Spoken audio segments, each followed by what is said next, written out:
And that's going to blow up in our face, by the way. Assuming that's all legitimate conspiracy theory and we're seeding clouds to create rain. Anytime that we play God, where it's like humans interacting in their environment and trying to think that they know more than their environment, I just think is a disastrous proposition.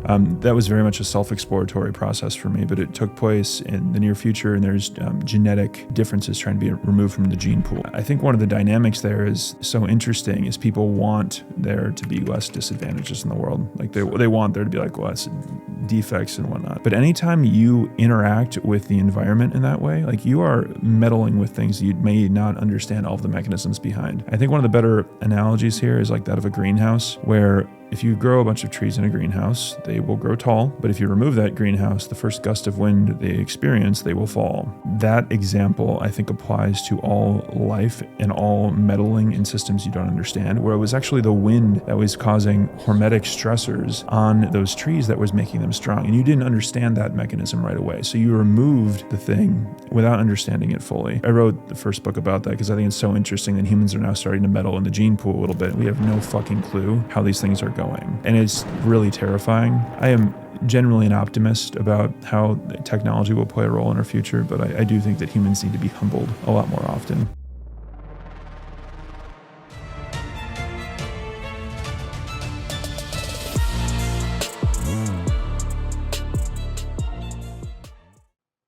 So we were just talking about fiction as like a tool to convey non-fictional concepts to people.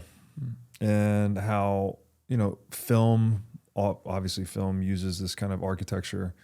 We even have the saying, the moral of the story. So it's like there's a story, you're experientially kind of putting yourself into the story. You feel this even when you watch film, right? I know, especially as a kid, I'd walk out of the Batman movie thinking I'm Batman. And when you do that perspective taking, you get a lot deeper experience of what someone's going through, rather than just like, hey, let me give you this dry, logical, philosophical treatise about the way things work. You actually immerse people in experience or simulated experience, something like that. So and this is something, and I asked this selfishly because my writing struggles here. I'm more of the dry, philosophical, kind of conceptual systems thinking type. I appreciate fiction and narrative, but I haven't read much of it. I read, 100x nonfiction to fiction. And it shows in my writing a lot. Like there's no narrative that's grabbing people. And so that's been a lot of feedback in the drafts I've been putting out for the book. People are saying like, hey, it's interesting and cool, but like it's too dry. So how can we think about weaving fiction into things like orange pilling, for instance? So I think this is a thing that almost every Bitcoiner struggles from, or a lot of people that have been down the rabbit hole. We, as a group generally, are much more logically minded. We love to go deep in the history of money and those kind of things. Like I remember the period of time first starting to learn about that was just a euphoric moment for me. There was so much more information, but when I've been around Bitcoiners that are trying to explain these things to people that are not yet savvy to the orange coin, they'll typically go deep into like 21 million, or this is how nodes work and all these things. And I do not think that is the right strategy for conveying these concepts to people, at least right away. The technical, it just causes people to glaze over. Yeah. Most important, in my opinion, is to inspire a little bit of interest and show them pragmatically, like, this is how it can be used, and this is how it might apply to you.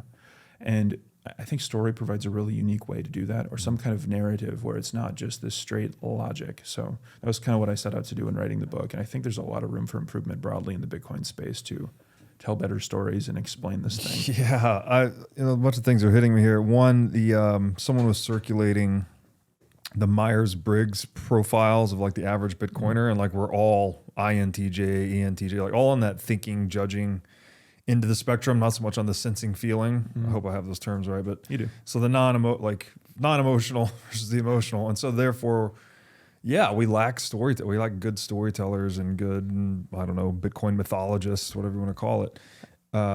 So talk about this. Talk about the book. Like, what was your aim to cross that chasm? Before I do, something that's kind of been funny for me is I am ENFP, like almost the exact opposite on the two primary ones that most Bitcoiners are, that thinking versus feeling one in particular. I think I'm like one of the smallest minorities in the Bitcoin space, like being that Myers-Briggs one. Anyway, so the book, Boat of the Bourgeoisie, this set out as a way, like I really wanted something that I could give, like a more elegant package that I could give to my wife's reading group, for example. Somebody that didn't really have any interest in Bitcoin, but would have a story that was so captivating and interesting from the early pages that didn't like throw the concepts of Bitcoin on the first pages even. But slowly throughout the narrative, you see as somebody is using Bitcoin to escape from her country with some money in her head, and how these tools can be used for people in need, like where literally nothing else could. Like you could not use gold to escape with literally nothing. But more than just a logical way, because I've had conversations talking about that, like, okay, technically you can't carry gold with you if you're going to be searched at the border. But to feel it emotionally when you're riding around a character's head, experiencing their thoughts and seeing it happen, I think is fundamentally different. And in a package that's really captivating, I think is a way to like share that idea in a way they might not normally pick up on. No, it's a great, because I can't even, like, what would you do? Just do like the dry description of saying, oh, Bitcoin's, well, I often do it actually. It's hyper portable and hyper concealable. And like, to me, it all just makes perfect sense. It's like, if you need to go somewhere, that's what it's good for, basically, or one of the things it's good for. Moving purchasing power, not only across time with a fixed supply, but also across space with its sort of digital nature. But that's very abstract. That doesn't stick for a lot of people. So you need to actually bring people into this fictional narrative of someone that's dealing with a real crisis or problem, and then using the tool to help solve their problem. And that's, I think what you're saying is like that it'll resonate more with people then, right? You get more of you get a deeper perspective, basically. Instead of just speaking to the propositional level of our knowing, you're down in the procedural, the perspectival, the participatory, like the embodied experience of it. We really like to think we're separate from our thoughts, or a lot of people do. But we are emotionally driven creatures at our core, no matter how many layers of logic we like to put on top of that and pretend that we're not. So being able to connect with a character emotionally and see the struggles that they have, I think provides just a different way to embed ideas. Like there's a level of data compression that happens with emotions where, like, if you sense fear from something, like technically there's all these little elements, like, okay, that person is like tense, or their fists are tense, their like jaw is tense or whatever. But your body will just immediately recognize fear or danger, like in a second. And that's like, it's a kind of data compression that happens all the time. But that also can exist in narrative and story, especially in the thing where you're riding around in a character's head, experiencing that alongside them. Yeah, that's so cool. I was just reminded there's a story about Charles Darwin, as in the Darwin of evolution by natural selection, and he's observing a cobra, I think, in a glass box, and he's leaning his face towards the glass box, and the cobra will strike at him, and Darwin's trying to consciously override his reflex to recoil every time the snake strikes, but he can't. Like, he literally can't control it. It's like, it's such an embedded, encoded thing in us biologically. Like, snake strikes, recoil, right? Your body doesn't let you think about it, basically. It's almost like closing your eyes when you sneeze or something like that. So there is this like wisdom of ourselves encoded in us, and it's, again, that's just fed by raw perception, right? There's no thinking about that, right? Literally, he couldn't even override it with thinking. So what I've heard that put this way before too, I was at an event in LA years ago, and it was actually a screenwriter, and he was saying, what Bitcoin really is missing, because Bitcoin was fairly mature at this point, it was probably $1 trillion market cap. He goes, what it really needs is a Hollywood moment, which is like, the recognition of Bitcoin in kind of like mainstream consciousness. Like, I think the word Bitcoin is out, but the idea that it represents and the problem that it solves is definitely not out, right? Like 99% of people have no idea. They're still, it's kind of like the magic internet money phase. So what do you think? I've been very curious, like, what that could look like. Like, I mean, obviously this is an attempt at that, right? You've created a fictional narrative, but like how should creators of fiction or screenwriters or novelists be thinking about approaching something like that can be technical, dry, and boring like Bitcoin, and giving it its legs to have a Hollywood moment? I had this deeply impactful experience in, I think it was 2003 or 2004. I was in like 7th or 8th grade at the time. And it was right around the time that the Da Vinci Code was becoming popular. Mm-hmm. It's a great movie. Great movie, right? I it was one of my favorite books of all time to this day. I love that style of writing. I emulated it a lot in the book. But the thing that was really interesting there was I had never heard of this. I just like heard some teachers talking about it. Mm-hmm. They were teachers I had never once heard have a deep conversation about anything. Mm-hmm. They were just there helping the kids doing that thing normally. But they launched into this deep philosophical discussion about religion, what it meant, and the book. And I was like, what is happening? Like, what is that? Yeah. And years later, I ended up reading the book, having those experiences myself reading it. But I just thought that was so interesting, where story unlocked a way for them to have a deeper kind of conversation and get to a concept that they would have never in a million years had that kind of thing without it. Yeah, no, that's an excellent point. Yeah, again, it's like, well, I don't know. The metaphor I keep coming back to is like dry. Like if it's dry material, people it takes a unique mind to want to really sift through all that. Mm-hmm. People are, I don't want to use the word lazy, but it's like people want to be captivated, right? It's like most people read, maybe not most people, but probably most people read fiction, right? I think, yeah. So like a huge margin. Yeah, they want to like be absorbed in swept up in some narrative arc that's like carrying them along, and I can't wait to see what happens next. It's a page turner. And that's like basically impossible to do with dry material. It's like, how do you make dry material almost by definition a page turner? So from the first bit of this, I kind of architected in a way where it is short chapters, easy to read, switching characters.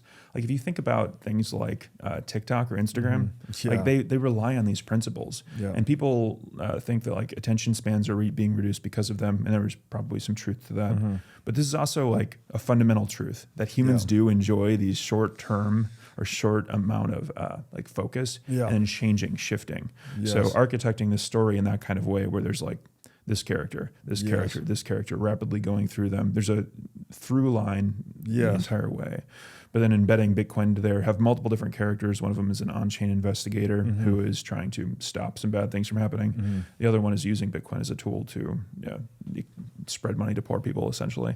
But like following it in such a captivating way, I think is just something that doesn't exist out there right now, and I just really wanted it to. Yeah, no, it's really cool. Like, it's just that perspective taking thing again. You start seeing the world through the eyes of multiple people, tasked with multiple things in different roles, in different hierarchies, playing different games. And then you get more of this like consilience thing, right? Where you're, it's like looking at the triangular prism from 3 different sides versus just one, you can see more of its depth and whatnot.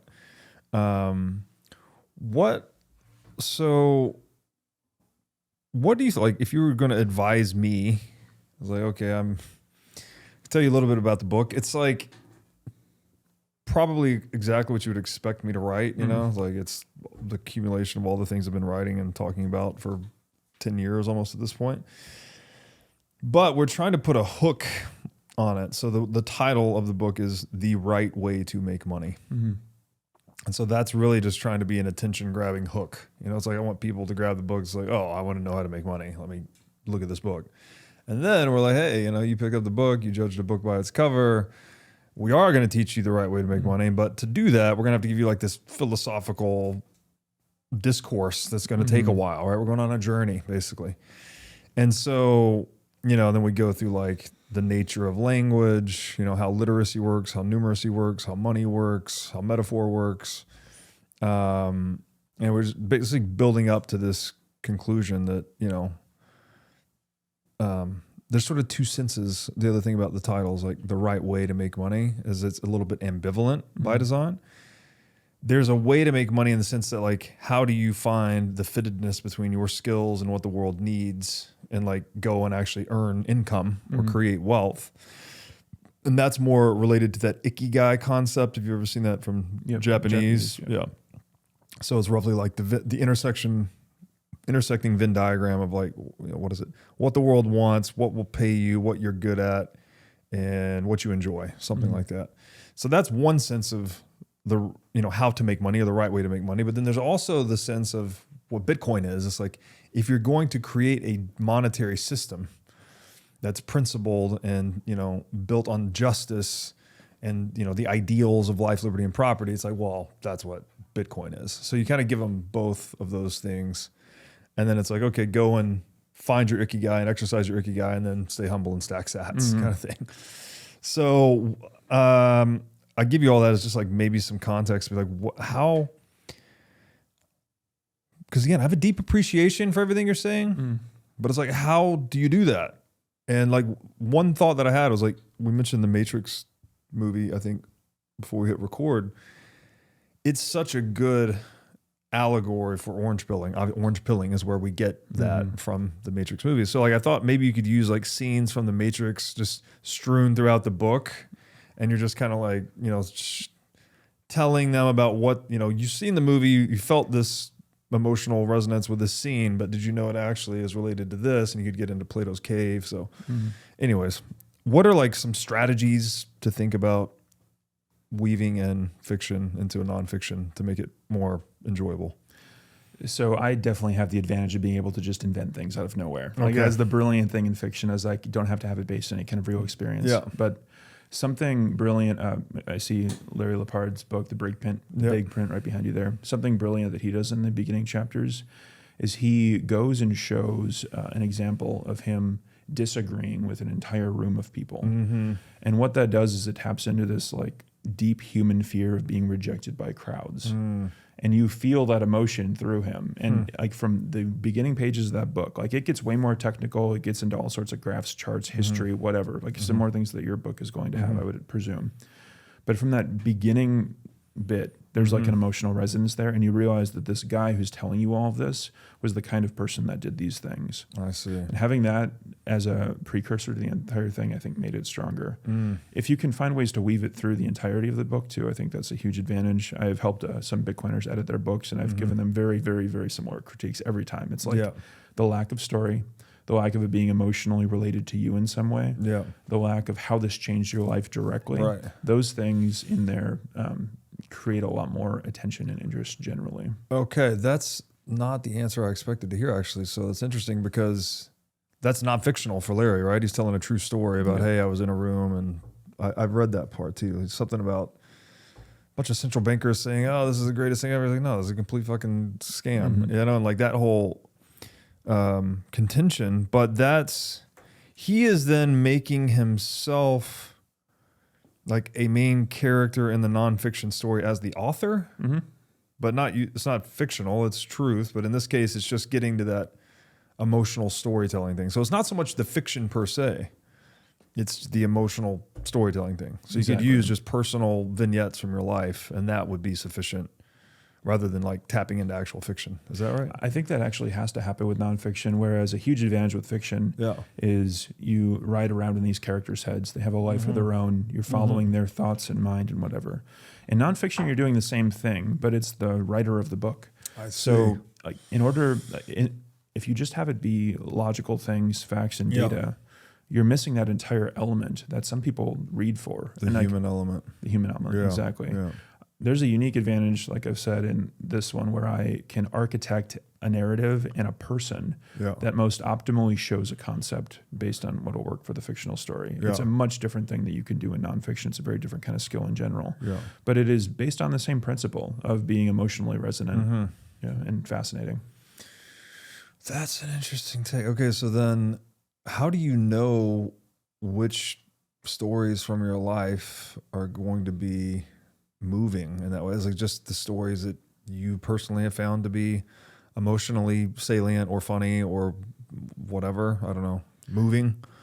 Whatever moves you the most, whatever makes you feel something physically. Like if there's something strong in your life, like the more you can embed that in there, like where it feels like putting a chunk of your soul into the pages, the more you can do that, the more I think it resonates with people.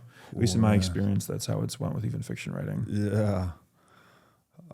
Man, someone said something crazy one time, like writing is simple. You just get out a page and bleed. Yep. One of my favorite quotes. Okay. What I need to really think about what those things would be. To carve out a chunk of your soul and leave it on the page, that's tricky.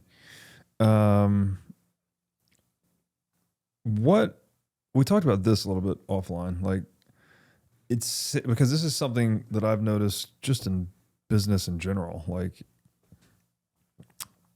people don't care about what you think until they know that you care. Mm-hmm. Like specifically if you're in a position of like managing other people, it's like if they think you don't care about any, either the mission or them or the business, like they're not going to do good work, and the organization is going to fray. Yep. So there is this like very human thing that we need to be connected and know that like our hearts are in the right place, so to speak, before we can even have the cohesion necessary to start having fruitful intellectual discourse. So how do you think about then approaching people for heart-to-heart contact before, like how do you do it in the book? It's like you're creating these emotional stories, and then how do you go up to the concepts? Or is it just a matter of showing Bitcoin in action and that's it, and you don't really explain the concepts? How does that work? It very much gets into the concepts, but It had to be strategic. You could not open the pages being like, this is how multi-sig works, and like these things, and this is why it is impossible to steal this money from somebody. Yeah. It opens in a very violent way with two billionaires speared over the bowl of Bowling Green on Wall Street, a very symbolic murder that happens that the primary character is hired to investigate because there's 12 seed words carved into each of their chests. Wow, that's pretty extreme. It's yeah, blood was an apt name for the title. It starts very extreme, right? That is a very charged thing. So that is one way to do it. And like you probably can't do that in a nonfiction novel, but that is another advantage of fiction. But you start there, and just they don't even say that it's Bitcoin related in the first like 4 chapters. Basically, there's just seed words and the investigators going through and doing stuff. But as it goes, one of the 3 characters actually escapes her country of Sudan using the seed words, or memorizing 12 seed words, getting over into Egypt, and the story continues from there. But as it progresses, the on-chain investigator does some more advanced things. He is a very hopeful person and really believes that like Bitcoin's natural incentives are going to make a more abundant future. And it continues that way and slowly expands until, without giving too many spoilers, like the core way the story ends is based on some fundamental aspects of Bitcoin and how multi-sig works. I see. So just gradually increasing the complexity over time. Because I do want this to be digestible for somebody who's just off the street, random, whatever. And if you start too intensely right away, you're going to alienate those people. Yeah. Okay. So if I'm hearing you, like gradually increasing the complexity or the entropy in the story, and then you start to actually resolve it with some features that are actual in Bitcoin. So like you almost learn. Well, you learn by going through that climactic move, right? It's like, oh, the story climax, and then just like the thinking of like, oh, this is how the tool actually solved the problem. And so like I don't want to, no spoiler alerts, but like, is there a point in the book where you're like, congratulations, you've been orange pilled, or do you just like implicitly do it through to the end? Like, their intent is really to inspire interest more than anything. Okay. Like there are deep Bitcoin concepts there, like, again, not spoiling anything, but like Bitcoin is absolutely central to the book, but not too much not too much where they are going to be turned off by the technical aspects of it, Right. I see. it was occurring to me too, one of my favorite authors, Taleb, I don't know if you've read any of his books, but he does something really interesting because he does what you said. He blends in some personal stories, like, about him being a slow walker and, these other things that he does. He likes deadlifts and stuff like that.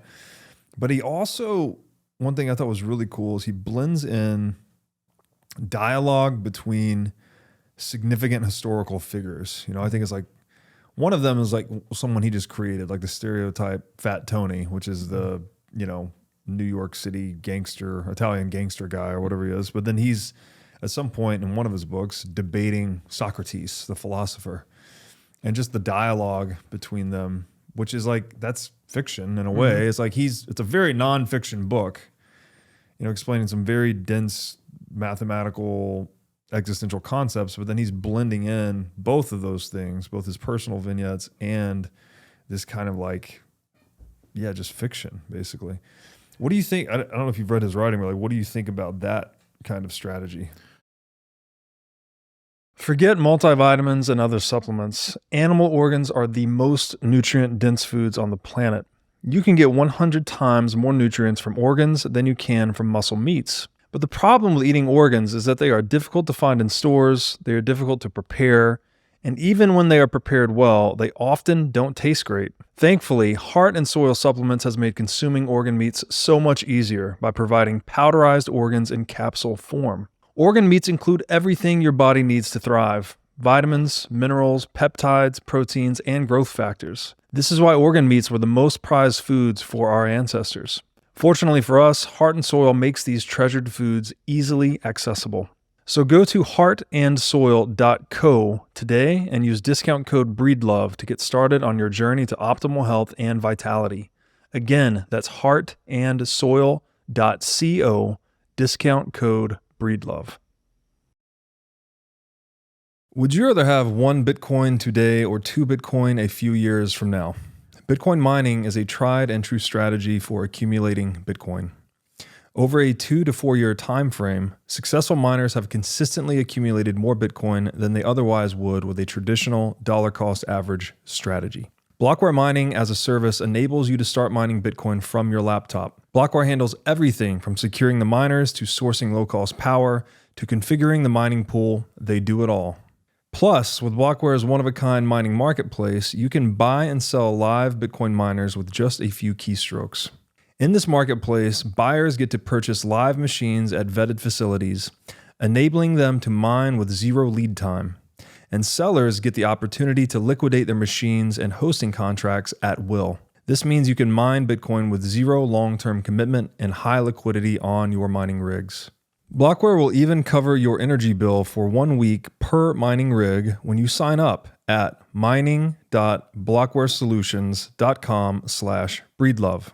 Again, that's 1 free week of Bitcoin mining at mining.blockwaresolutions.com/breedlove. And on top of this offer, you can also use code BREEDLOVE to get $100 off your first mining rig with Blockware Solutions.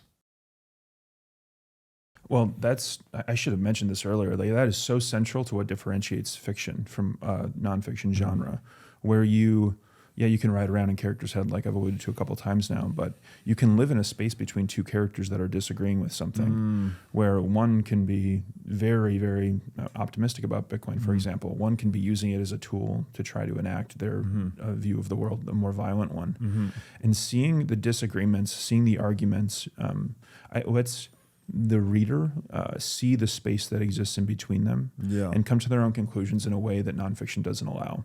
Where nonfiction, or just like the traditional nonfiction that is not like dialogue based with your describing with Toab,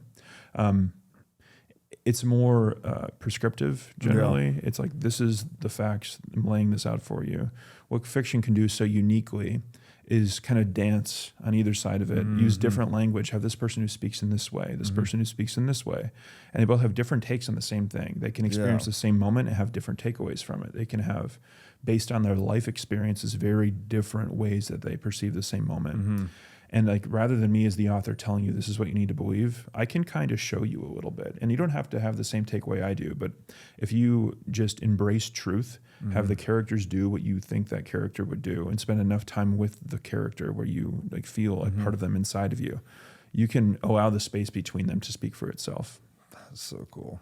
It sounds incredibly challenging too. Like, there is this tendency, as you're saying that, I'm like, oh yeah, the problem is real human reasoning is done dialogically, right? That's why podcasts are popular and all the things. But when you're writing just a very plain, dry nonfiction, it's very monological, right? It's like, this is this, especially if you're not incorporating any of your life story.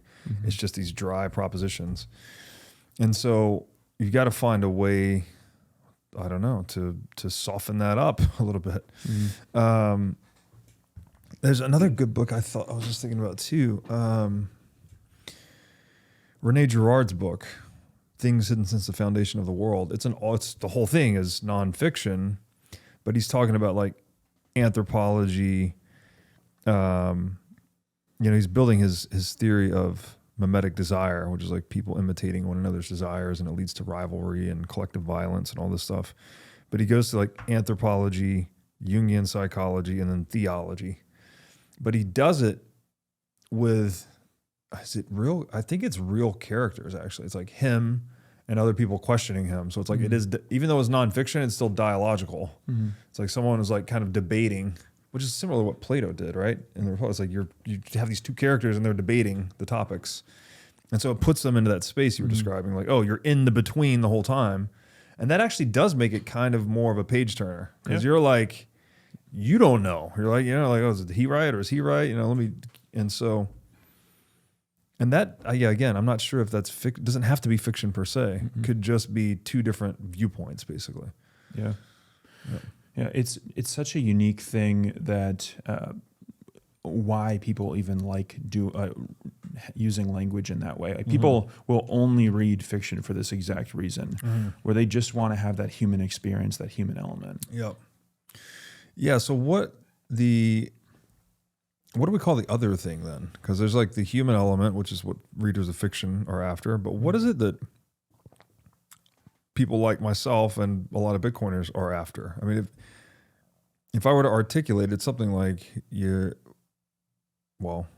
feels like you're pursuing truth in a way. Truth is what I was going to say. So then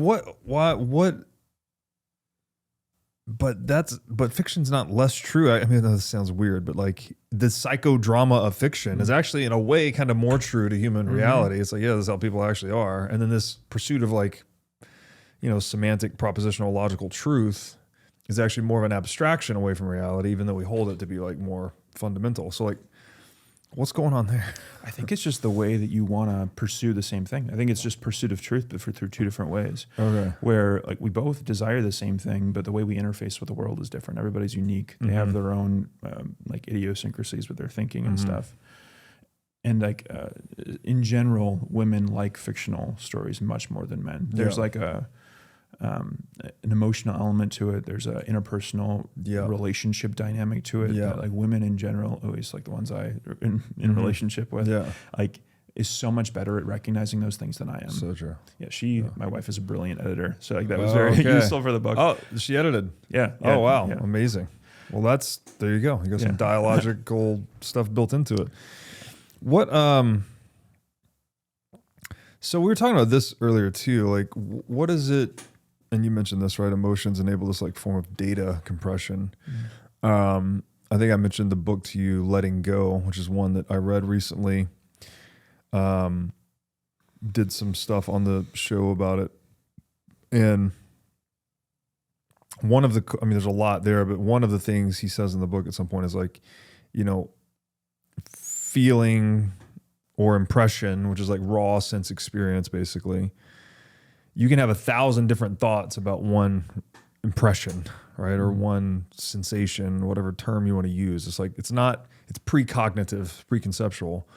And so the thoughts actually arise from that raw experience. And then, like earlier, like I was telling you 15 years ago, I used to think the opposite, right? It's like, emotions and feelings are like, these silly things people have, but they don't mean anything. They're just, people being crazy a little bit. What really matters is the logic and the rationality. But now it's like that whole thing is inverted. It's like, no, this is actually what's primary is like people feel first and then think later. What, am I describing that right? And then how do you leverage that? I have a question for you. I'd be really curious what you think you feel emotionally when you hear the word Bitcoin, like initially. Like that's interesting. Like right now.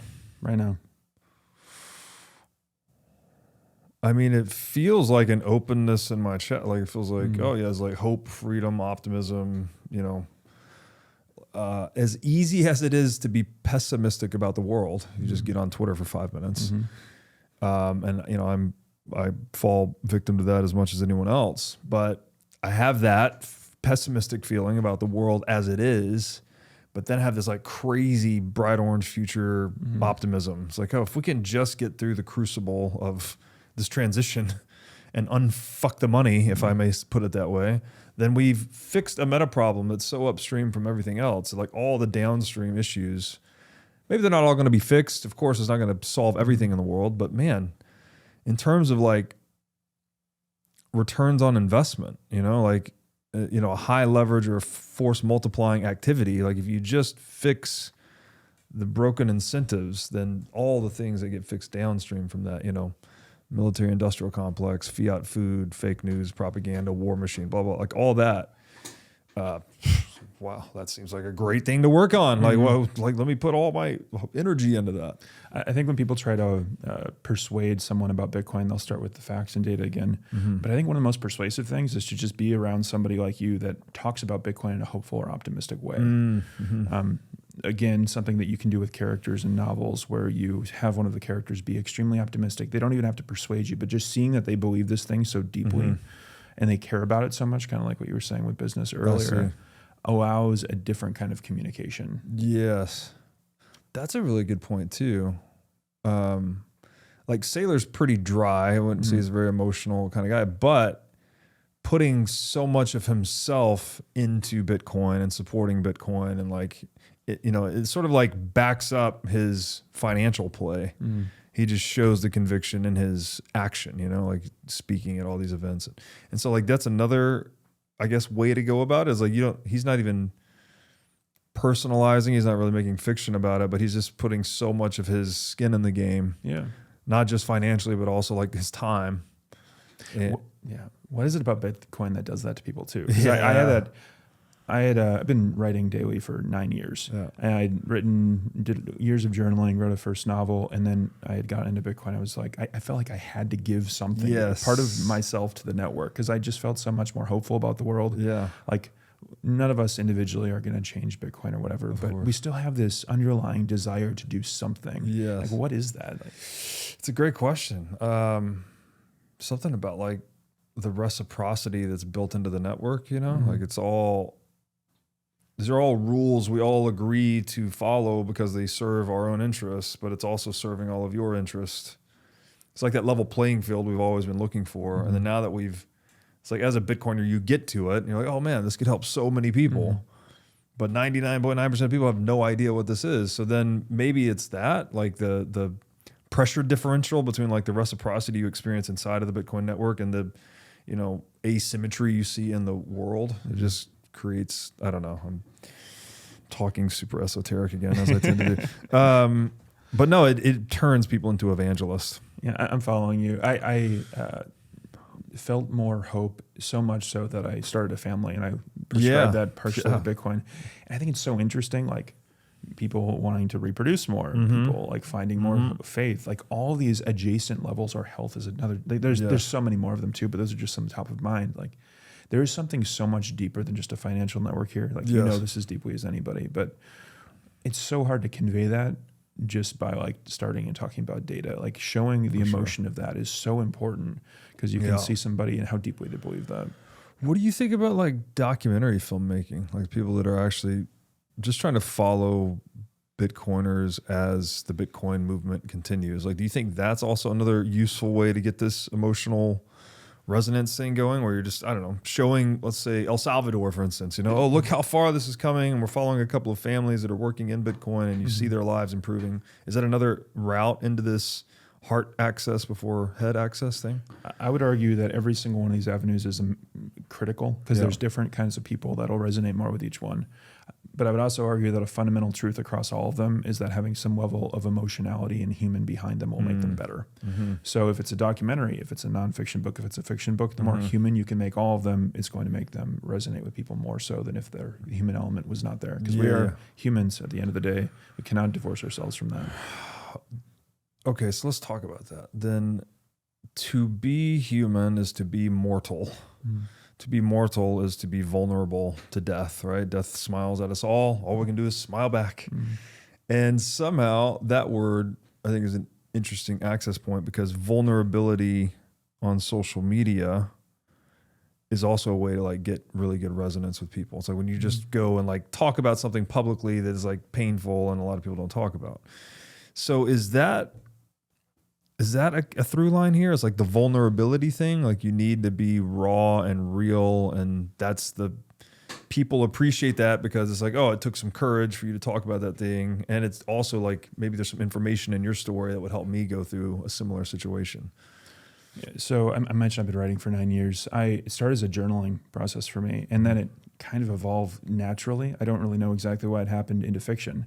And that was a very self-reflective process, but it was about some extremely personal things to me, about neurological disadvantages. I have Tourette's syndrome, and when I was younger, it was really debilitating for me. Wow. And I wrote about it, I journaled about it for years, but then I ended up writing a book about it, kind of a near-future sci-fi where people are trying to remove genetic defects from the world.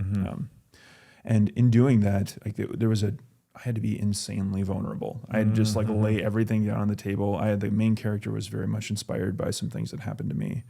And the amount of resonance I got because of that was much higher than if I would have just been like, hey, this is some stuff that I think is cool, and I'll put it in a story and you're going to like it, put it out there. Like the amount of human connection was much higher for doing that same thing. I don't think you're able, at least I personally am not able to write a good story without having some of myself in the characters. Like, yeah, there's fictional people. There's a woman who lives in Sudan. There's a man who's from Eastern Europe. And like, I have not been to Sudan. I did not come from Eastern Europe. But in those characters, like in one of them, there's a resentment for the existing system. In the other one, there's a deep optimism for how good humanity can be. Like if that doesn't exist in you and you don't have that part of you in there, there's an inherent untruthiness to whatever it is that you're saying. So I think all good stories have just a deep focus on truth, whether they're nonfiction and they're like, here's this new truth, this new thing that I've discovered through whatever means, or fiction where it's like, I have just sat down for thousands of hours and focused on truth. This is what this character would do in this situation. This is what I would have done if I was that character in that situation, and just like hyper focused on truth. And I think people can sense that. Yeah. Dude, that's so interesting. So you make your fictional characters in your image to some extent. You have to. I think that's the only way. Like God makes humans in their image. That's exactly where I was going with this. Yeah, I knew it was. It's a interesting dynamic, and I think that's one of the reasons that people enjoy fiction writing is you play God, but it's not in this like, I want to feel a large ego. It's just like, I literally have to do that if I want to put some of myself into this thing. It's the only way you can do that. Yeah.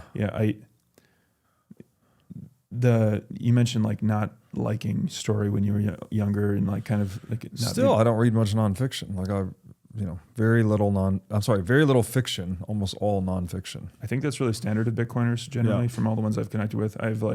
It's been kind of hilarious. I'm marketing to like a cohort of people that like could not want to read fiction any less. The vast majority of them have loved it though. That I actually read. But what's funny is that like I also was this. I was not always as into fiction. When I was younger, loved fiction, loved story. As I got older, exclusively read nonfiction for like 9 years, maybe something like that, 10 years. Then I got into fiction again. It was like I'd always been journaling. I had this desire to write a book, and the reason I did it was like less, and the reason I'm good at it is less because of just like I'm good with these words. I love fictional narratives. It's like there's a crazy amount of discipline to sit down every day and just throw truth at something, to give your all to something. And that is required, I think, to get to the heart of a story. You're like chiseling out a statue from a uncrafted thing of granite. Yes. Yeah, that metaphor was also coming to mind. Like just removing all the stone that shouldn't be there, right? What are there certain either authors or works of fiction that have been especially inspirational to you, or maybe the authors themselves have been aspirational role models? Like, I'm asking this in a way so it's like if I wanted to lean more into fiction reading, for instance, like are there a few authors or books you would be like, hey, start here? I think it's so personal where even if you're going to try to orange pill somebody, you're going to probably have to make it in their the lens that works for them. I see. Like some people they want to hear about the financial side. Some people might want to hear about the human freedom side. Some might want to talk about Jekyll Island and more conspiratorial stuff, and that might be what's attractive to them. For fiction, it's a similar thing where some people are going to love thrillers. This is a thriller. It's going to be captivating from the first pages. Some people that love reading, they would call themselves like novel enthusiasts or whatever, are going to want to read like really long, drawn out stories with flowery language and stuff. That's not me. Like you just gotta kind of know yourself. To more answer your question more directly though, like I read a huge variety of different fiction because I think that it's really important to, especially in writing, do things across a variety of different genres, not just be like, okay, I'm going to write a thriller book. I only have to read thrillers. I read a lot of like high fantasy fiction. I read romantic thrillers because I wanted to understand, or romance genre thrillers, and because I wanted to understand like the interpersonal character stuff that I was not as good at when I first started writing, and just everywhere in between. So a couple of my favorites are, I love Dan Brown, Da Vinci Code is one of my all-time favorites. I think his newer works kind of suck, to be honest with you, but those old ones are fantastic. I read that one, and I also read Angels and Demons, which was his two best. Yeah. So if you do enjoy that style of writing, that's a good start. And that's, again, thriller. I love his writing. I was very inspired by it. Some other ones in that vein are Blake Crouch is one of my all-time favorite authors. Okay. He's also a thriller writer, but it's a lot of sci-fi, and it's really cerebral. And like if you could live in everybody else's life and have like machines to I'm just going to kind of like talking in every different way about the story, but he has a bunch of different books, and all of them are like introspective on deep sci-fi concepts and the crazy stuff. I really enjoy those. I also love like Tolkien, like that kind of deeper story that has elements of like religion in it and stuff like that. I love Harry Potter because I think she has some of the best story architecture out of any author out there. Agatha Christie is a similar one with murder mysteries, where they all used very different strategies, but like all are brilliant in their own right. And I think you need to learn from all of them. Bitcoin custody is evolving. Onramp is pioneering a new model, multi-institution custody, which eliminates single points of failure and adds fault tolerance to your setup. With Onramp's multi-institution custody, your funds are auditable on-chain, cannot be rehypothecated, and can only be moved with your explicit direction. Multi-institution custody simplifies private key management, providing unparalleled peace of mind for you and your loved ones. Onramp also helps you seamlessly tap into financial services like trading, inheritance, loans, and more, all without compromising on accessibility. So schedule a consultation with the Onramp team today to learn more at onrampbitcoin.com/breedlove. Again, that's onrampbitcoin.com/breedlove. One of my highest health priorities is keeping my brain in top shape. To take care of my brain power, I do many things, such as striving to read, write, exercise, and meditate daily.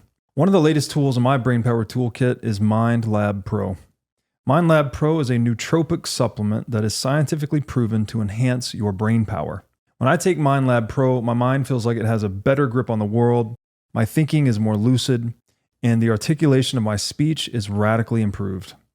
MindLab Pro has been tested in rigorous, double-blind, placebo-controlled human trials and has been proven to enhance brain power for users in every age group. MindLab Pro is an advanced formulation of 11 nootropic ingredients and is backed by research from over 1,400 human trials conducted over the past 32 years. So if you're looking to enhance your brain power, MindLab Pro is an excellent solution. Go to mindlabpro.com/breedlove to start enhancing your brain power today. Again, that's mindlabpro.com/breedlove. And so one of the things I've noticed too in myself in trying to write this book, which is nonfiction, is I do feel like, and maybe this is just the nature of doing anything new, but there's a little bit of imposter syndrome. Yeah. Or like I read a book and I'm like, this is so good. Like there's no way I can ever write anything like this, you know? And then it's like, I start to feel like more like a synthesizer of a lot, because I've read a lot of different books. So it's like, oh, I want to like compile all these things. So it's like, that's what this is. I end up not even writing in a way. It's like, let me just tell you, in a few pages about this book, and let me then connect that to the concepts in this book and this. So it's like, it ends up being a lot of synthesis. How do you, and you like trying to, you don't want to copy them. Obviously, you're not trying to plagiarize, but you're also trying to shine some light on them and give them credit. And you're also trying to weave, something they wrote a book about, you're going to try to compress to 2 or 3 pages and then blend it with a bunch of other 2 to 3 page compressions. So like, how do you, Is it the same for fiction? It's like you're reading a bunch of fiction and then you find yourself kind of like, oh, I need to imitate these strategies or these writing styles and make your own. Like what is that experience like? I did it kind of strategically where I mentioned my wife was an editor, but I had a bunch of other editors, tons of other beta readers from different backgrounds, some with the majority with no Bitcoin experience whatsoever, just so I could kind of hear feedback and whatnot. Then from there, recognize things that were less than optimal with that. So struggling with emotion and relationships. I would read a romance book, which is outside of what I would normally read, but I'd need to understand the tactics and tools that this author is using to write this thing. There was a ton of that. I mean, I've been writing this for 3 years, like every single day. So hundreds legitimately of passes on like the same chapter over and over and over again. But you're not always the same person every day. Hundreds. Oh yeah, I had 3,150 hours to write this thing. Like, holy shit. Yeah. So how many? That's like actual hundreds of revisions. Yeah. Yeah. Wow. But you're a different person in every one of those. Like Yeah, don't every day is that you're a different person, right? So as you're going through each one, like the first time I wrote it, I was really into like the thrower thing, and I got more of the story architecture from throwers. But then the next time I'd read through it, I was a different person. I was reading different books. I was kind of into different things because it was a literal year later, and I made sure to bring out those elements of myself in that pass. So like, I think insane amounts of work are so important to create any great piece of art. Like, you have to go over it and do it a million different times in a million different ways and be a million different people in doing each one of them. It's that part is what I enjoy so much about it. It's like really heavy into the proof of work aspect. That's so cool. No man steps into the same river twice, right? It's not the same river, not the same man. The refinement thing, I've never taken it to that level. Hundreds of revisions. That's crazy. Yeah. Like my experience is something like this. Like I write a first draft of a thing, it's like a 30-minute essay or whatever. And I almost want to just throw it away. Like it's so bad. I read it, I'm like, this is so shitty. Like it is like, just like I get this like existential thing. I was like, do I even want to write that? Like, what is it? And then like you start the editing and the refinement. And I felt like I was doing a ton of editing and refinement because I would do like probably 10-ish, anywhere from like 7 to 10 to maybe 12 passes. And then that would be the final product. And the final product, even like, it's still, I don't know, I feel better about it. But hundreds, like, so how much of the pages that ended up in this book, how many pages do you think you wrote? Like how much ended up in the bin? I don't know, like 10 times the length 10x, of this, 10x easily. A lot of the revision is like not net new stuff. It's just like changing things or bringing out this element, or going across a variety of different chapters and making sure you bring up this element and this character, bring down this element, to make like long story architecture work better. Yeah, it was a arduous process doing the whole thing. Like I mentioned earlier, I don't really even think I'm necessarily the most eloquent writer or something like that. The thing I fell in love with so much in fiction writing was how much work and how much discipline it takes to create something that I like. Like there is this really romantic idea of a writer who goes out to a cabin in the woods for a month and they write a beautiful piece of work. Yeah. And that exists out in the world. There's a lot of them and it's really cool. That is not me. And that is not the people whose books that I enjoy reading the most.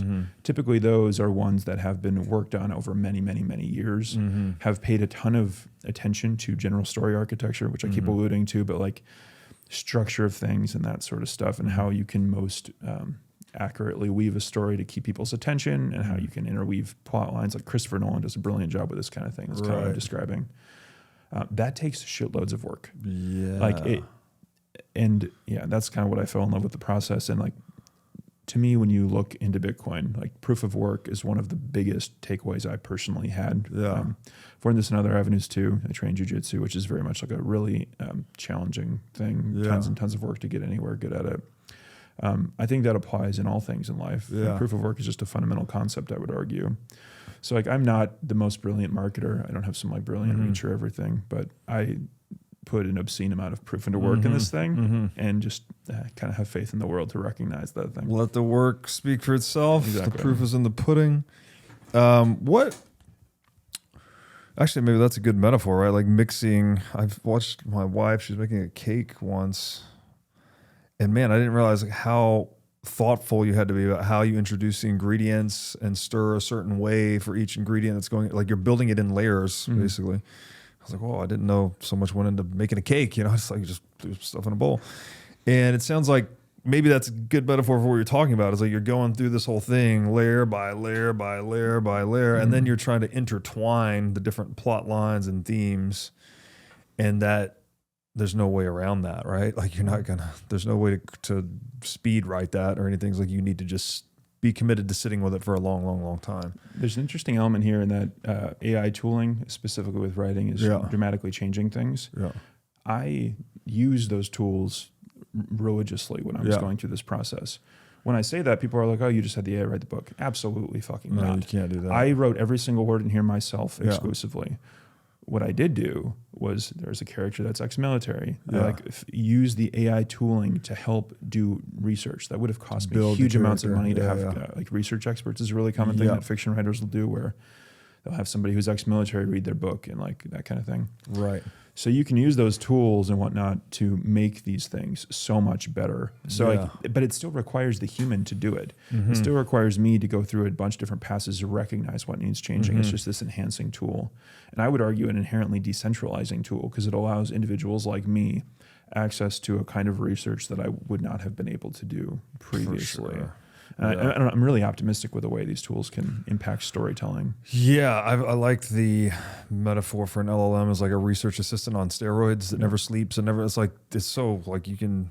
I like the deep research function on ChatGPT. Like I've asked some questions that are like really confounding to me, and I'll kind of write out the argument and the questions, and then have it do deep research, and it starts pulling all these thinkers, philosophers, whoever that have already written and thought about the thing that I've never even heard of. You know, it's like, wow, this is so useful, right? It's like you're trying to like figure out a problem. It's like there's already thousands of hours that have been committed to that problem, and the LLM just helps you synthesize that very quickly.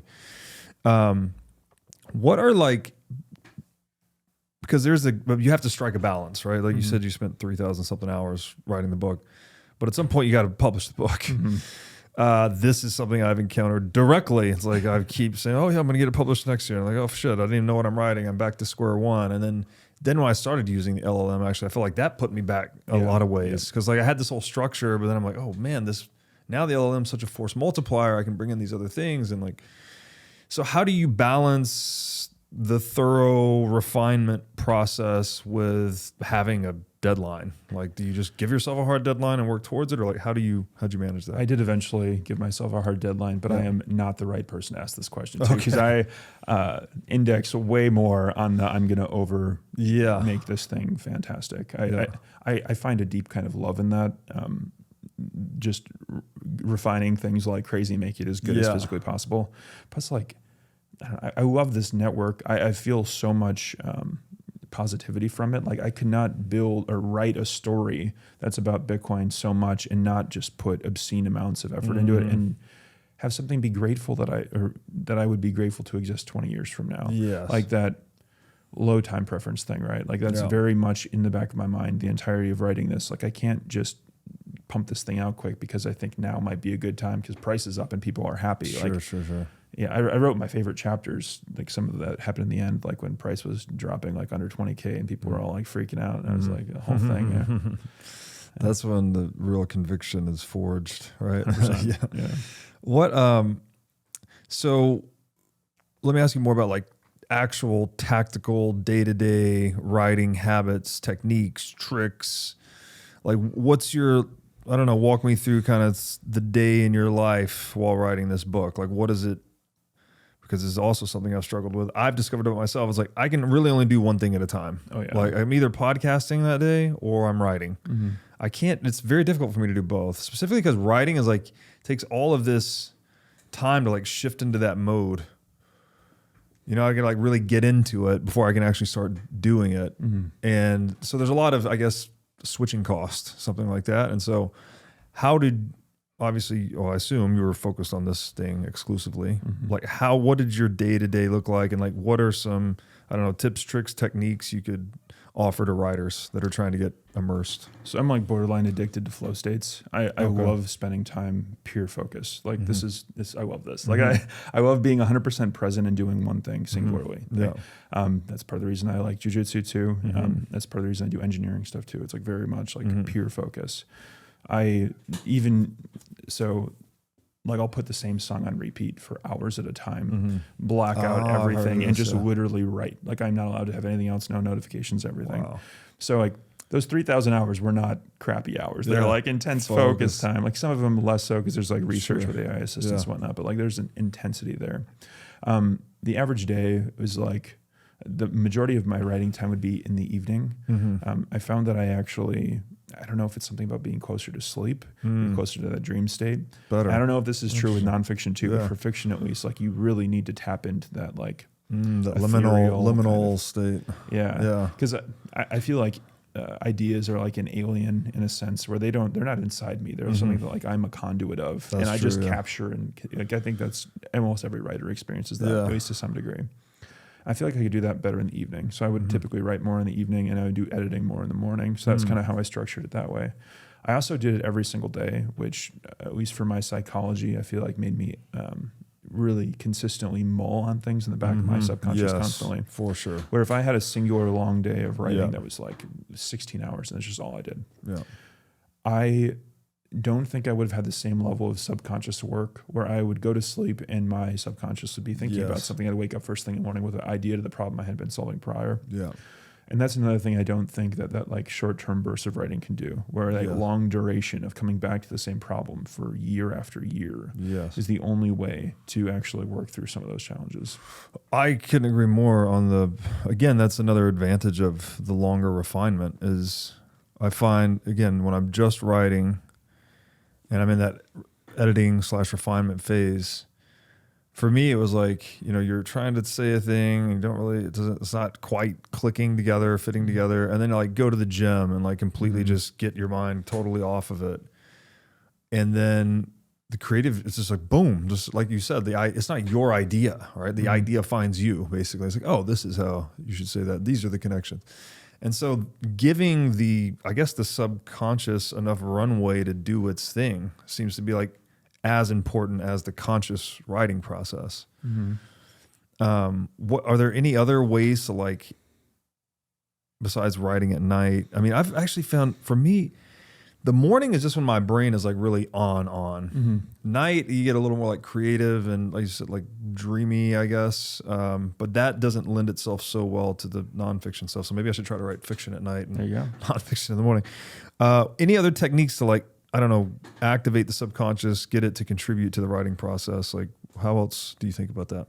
I do think spending time in physical flow states is the most useful. So a lot of writers love walking. I do as well. So I would just go for solo walks, thinking about stuff quite a lot. I think that like exercise in general is just the optimal thing to do for this. Like a lot of Brazilian jiu-jitsu requires so much of your focus, so much flow state there where I can't prove this. I've never heard any literature on it, but I am completely convinced that the more time you spend in flow states in general, the more easy you are able to tap into flow states in every domain. Yeah. So and doing things more frequently, I am able to get deeper into the flow state more quickly. So I think there was some synchronicities there between kind of how I'd constructed my life around those things and being able to write deeply too. It must give you a lot of life satisfaction because I know flow state is both optimal experience and it's where people do their optimal work, right? So like you feel, and I do feel that in writing, it's like the time flies like nothing else. Like, and it's not that it's fun.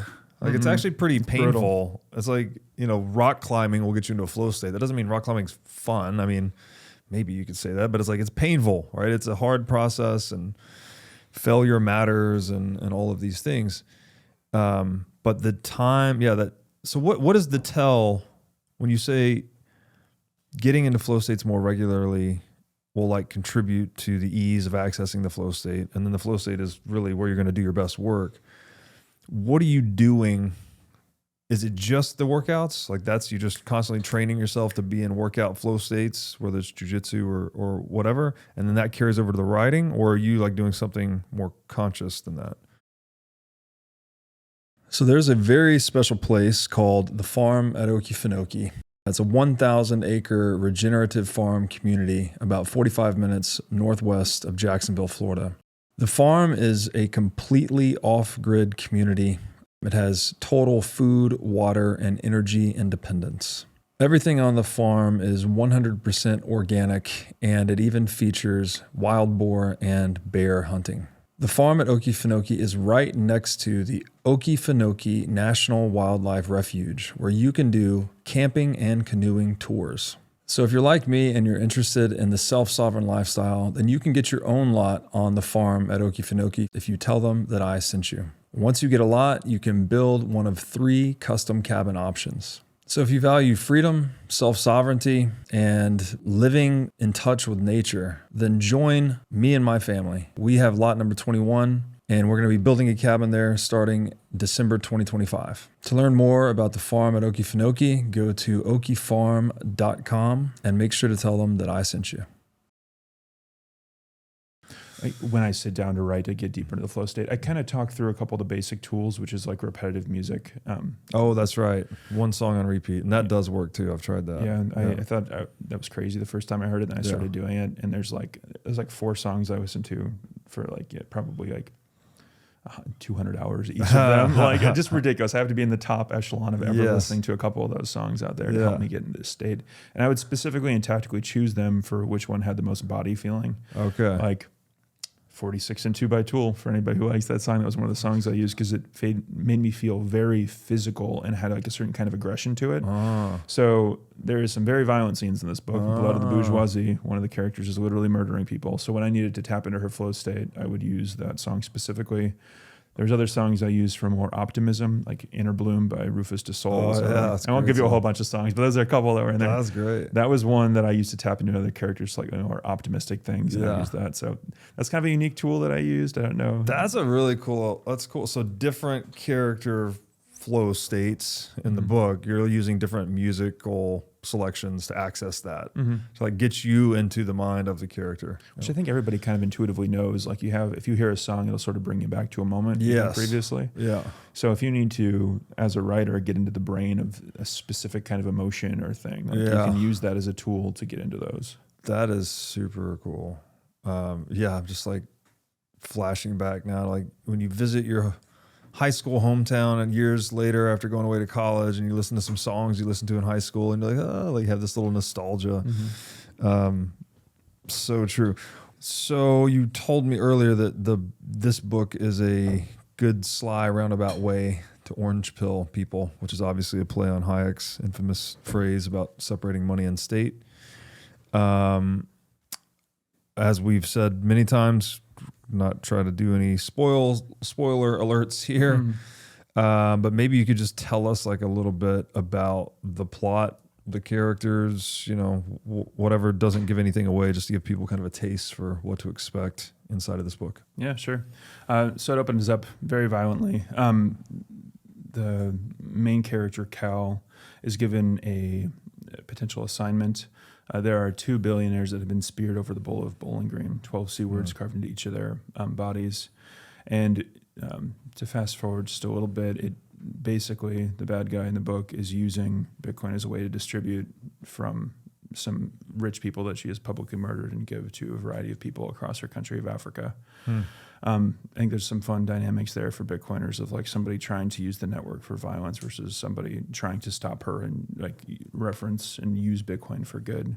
Interesting. Yeah. How is she can you talk about that? Like, how is she using it for violence? Like, what's the... Basically just using it to spread the money that she has taken from just as a payment. Yeah. Because like Bitcoin is fundamentally a non-violent technology, right? I'll be clear about that. But I think there's an interesting dynamic there where somebody is trying to use this thing to bring about a more violent future. Somebody's trying to use this thing to bring about a more hopeful future, and you again get that kind of space in between them. There's a second character, Sophia, who is a reporter that is following Cal, kind of some of his history and background doing these things. She's following and writing a story on. And then the third character, Nala, whose story is starting a few years prior to this and eventually intersects the main story. She is escaping from her home country of Sudan. The story opens with her fashioning gold bars into coat hangers in her home. She is her uncle Hashim is an economist and has been wanting to leave the country. And if anybody is familiar with the history of Sudan, there's been hyperinflationary periods in that country, and people have and genocide and other things that are happening there. There's currently some more of that happening right now, actually. And the coat hangers specifically to get the gold out of the country. Yeah. But so kind of going back to what we were talking about earlier, like fiction is a unique thing in the sense that I can create a character who's going through the exact optimal experience that shows why Bitcoin is so powerful. Yeah. Like for me to tell you, like you can't bring gold across the border is one thing, but her story is architected in such a way that it really shows how powerful Bitcoin could be if you're in that scenario. It continues following as she ends up escaping from Sudan into Egypt, using the seed words to access her money again and being able to go in front of the United Nations and ask for people to stop doing what Omar al-Bashir, who was the dictator at the time, is doing with her country. Can't really go much farther with that with her plotline without spoiling some things. But then they continue on this path, and there's a couple different big locations in the book that are kind of synonymous with money or Bitcoin that they go to. The tree on the cover is from Jekyll Island, actually, where some of the stuff later in the story ends up taking place in a very large and slightly violent fashion, if you can tell by the nooses. Yeah, it's a very cool, kind of ominous, eerie looking cover. Yeah. So I was told when I was talking to some marketing people that I should not write a book about Bitcoin because it's not going to do particularly well. Definitely don't open up so violently. Don't have nooses on the cover, and don't use an esoteric French word like bourgeoisie. So naturally I said, fuck that, I'm doing all of them. You did all of it. Wow. Fantastic. Well, that's a cool overview. I'm going to read this thing. So I'm excited for this. Thank you for giving me a copy. You're welcome. I have it on good authority that it's been doing extremely well among the cohort of Bitcoiners that never read fiction. Really? Because if I were trying to just broad market this thing, I would just put it out and done a lot of the Instagram style and TikTok book cohorts, and there's a totally different thing out there. But I really wanted to just give it to some of my friends in the Bitcoin space and see if it resonated with them, because honestly, it's more of a challenge. I wanted to see if people that didn't normally read fiction would actually resonate, because I tried to construct it in a way that was so captivating where they would. Yeah, so far so good. And one of the ideas too being that you could give it to a loved one. I've had that directly play out now too, where a good friend of mine gave it to his mother, who never read the Bitcoin Standard, even though he had given it to her many years ago. Never read Broken Money. And then eventually he gave her this one, and she read it in 4 days. And then she was asking him about concepts of Bitcoin in general. And that's the exact kind of thing that I think could be powerful about fiction. Not even just necessarily mine, but fiction as a whole, where there's just this different kind of person that is going to pick up something like that versus the Bitcoin Standard, as much as I adore it. Yeah. No, that totally makes sense. There's a lot. I've heard feedback from many people that book is just way too inaccessible to them. Which is I pick it up this is an amazing book. I cruised through that thing. Yeah. I had an experience. I was already writing this book at the time, but I had an acquaintance start to ask me questions about war when you're talking about money, and she had a ton of interest in how the money system might perpetuate war. I was not talking about Bitcoin directly, but kind of adjacent topics, right? I was like, all right, I'm going to give her Broken Money, because I had tried giving people the Bitcoin Standard before to see if they'd actually pick it up, read through it. Didn't really work, but I love Broken Money. It's a very different perspective. Lynn kind of opens with an emotionally resonant story about Egypt and stuff in the hyperinflationary period that happened there, and people were debased. So then I'm going over there, I'm driving, I'm looking at this book. It's like a tome about money. I'm like, is she actually going to like this? I go up and hand it to her, and I just see her face wilt. It's like, and you were all excited to give me this book, but this is not something I'm going to read through. Yeah. But she would read through that. Yeah. That's kind of the different void that I think exists right now, where all these books that I just adore that were instrumental to orange pilling me, and I will read through every new release, and I've read through a huge portion of stuff on your wall here. Yeah. There's just people that are not going to read that. They're not interested. Yeah. No matter how persuasive you be about how much it changed your life, they do not care. Right. Yeah. Yeah, I was just thinking, I've heard it said before that men test ideas and women test men. And so the women do tend to be more interested in kind of the fictional, dramatic stuff as a means of conveying the concepts. Not to say it's just women, but just saying that more of the nonfiction would be reserved for more of the masculine archetype, right? Like people that really want to go and, be in the rational conceptual domain. But it's important, it's really important that women get Bitcoin because women are largely who's teaching the next generation. Yep. And so you really want to orange pill the women. I mean, the men too, of course it matters, but like the mothers, I think of all the Bitcoiner spouses. Yeah. They're all like, I'm so tired of hearing this guy talk about Bitcoin. My wife is like, she just says I can turn any conversation into a Bitcoin conversation. And she's become kind of a Bitcoiner as well. Just like, well, I guess that's just a natural thing. But I think, yeah, maybe I'll give her this book and see if she'll tear through it. But all right, I wanted to talk a little bit about, and so orange pilling, sly roundabout way. So people are going to read through this, and they basically end up orange pilled without knowing they're orange pilled, or they're orange curious, I guess. Yeah, inspired interest is what I'm going for. Inspired interest. Okay. Let's talk about like people that have actually pursued the Bitcoin lifestyle. You mentioned earlier, like proof of work is a principle that you've lived by for a long time, probably maybe before Bitcoin as well. But like, how has Bitcoin changed your conception and relation to the principle of proof of work? Like, have you found yourself working harder? Like you mentioned earlier that you felt inspired to want to give back to the Bitcoin network, which came in the form of this book. Like, how has Bitcoin changed your relationship to the idea of work?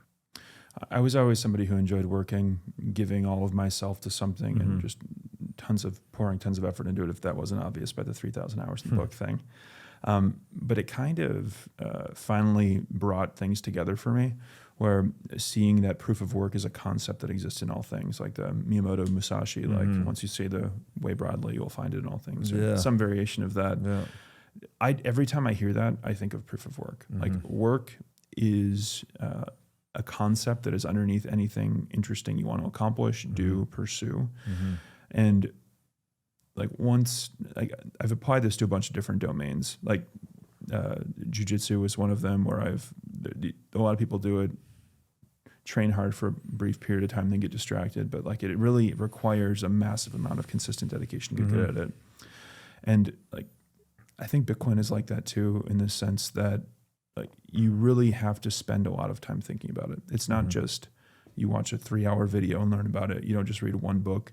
It's like consistent time dedication over a duration of time to fully get there. And everybody's rabbit hole is unique to them too. Like, you don't just go down the Bitcoin rabbit hole and go down this one. Like somebody might have a very different path down there than you or I would, No, that's definitely true. There are many paths to the top of the mountain, as they say, and everyone goes down their own Bitcoin rabbit hole journey. The thing about the rabbit hole, though, is it really does seem to be bottomless in a way. Like the books I'm reading now have seemingly no connection whatsoever to money or economics, but I've arrived at those books through the Bitcoin rabbit hole. I could try to give you for instance about this. So I'm reading a book. It's just a psychologist named James Hillman, and it's like he's a Jungian psychologist, basically. So you're going into archetypes and the anima and the animus and all these things. So like things you wouldn't think are related to economics or money. But when you start trying to understand money, you end up trying to understand the human psyche. And if you follow that deep enough, you end up in like Jungian psychology and other esoteric places. I've noticed in my life too, I've always been kind of I don't want to use the term workaholic, but like I grew up as an athlete. And so I think I carried over those values into my adult life. So, being goal-oriented, working hard, visualizing, like trying to be disciplined, like high degrees of self-discipline. But I've noticed that Bitcoin has really taken that to another level for me. Again, I don't know if you can't just say it's Bitcoin. There's also like the factor that you're getting older, the factor of being a father, having more responsibility, et cetera, et cetera. But I'm to the point now where it's like work has become my vice in a way. Like literally I just work and work out and read books, and I feel great, and I feel like productive and accomplished all the time. And I've kind of hit this life flow state where it's like every day I'm doing things that I like. I still have my frustrations and challenges and all that, but like I kind of designed my day to do what I want to do, and then it's also like helping, it's furthering business and hopefully helping people learn more about Bitcoin or learn more about your book, things like this. So like I'm on mission, but I'm also working in a way that feels like play. So that old saying, like if you find something you love to do, you'll never work a day in your life. Like I feel like I'm flirting with that, at least. I don't know if I've completely found it. And that's an interesting thing. Like what is it about? It's a weird thing to think about. Like, oh, this inanimate internet protocol thing that has proof of work built into it to, secure its supply, its money supply, somehow is inspiring participants in that network to also try to work harder. Is that like, does that even make sense? Because I say yes, but I'm like, okay, now if you try to articulate the causal link there, it's like, what is that? Why is it the proof of work network inspires people to be more proof of work oriented? I was just going to ask you, because I've always been curious, like what the mechanism of action there is behind why that happens, but it happens across the board, right? Yeah. Like so many, I think part of the reason I was attracted to the ideas of proof of work and some of those concepts of Bitcoin was just because I also was a workaholic and continue to be. I had always kind of used it as an escape from things in my personal life and whatnot. I mentioned Tourette's syndrome. That was the flow states and working hard were kind of a way to escape like physical sensations in my body. But because of that experience, I was so quickly attracted to some of the things that Bitcoin did.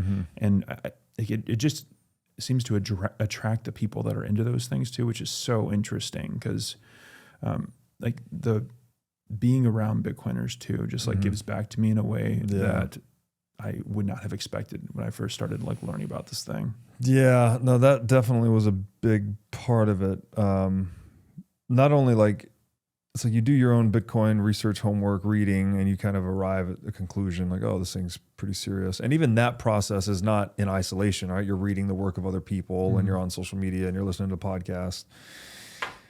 But then to actually go and be in meet space with other Bitcoiners and you get to know these people that are like, they tend to be very eccentric, very entrepreneurial, very ethical, and also very disagreeable. Like we mentioned the Myers-Briggs things earlier, but another thing, trade openness. Yeah, they're very low, and I am one of these people. Like trait agreeableness, I'm like a 1 out of 100 or whatever it is, like very low.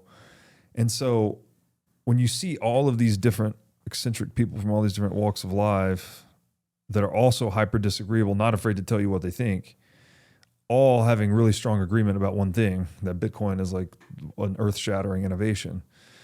My conviction was like deeply reinforced. It's like, okay, it's one thing to think that I figured this thing out and, arrived at a conclusion. But when I see separate lines of inquiry in all these people, all these different approaches, but they all, again, consilience, right? They're all pointing to the same conclusion. Then it's like, okay, Bitcoin, end up getting a Bitcoin tattoo basically. So, but it's a cult, bro. Like, yeah. Like what cult in the world has ever had a cohort of people that just disagree about everything and love to question everything? Right. Which is again where it's like, it's like the anti-cultish cult, right? It's like it's a cult about, free inquiry and individual sovereignty and mathematics and thermodynamics and, Darwinian self-preservation. There's not this dogma.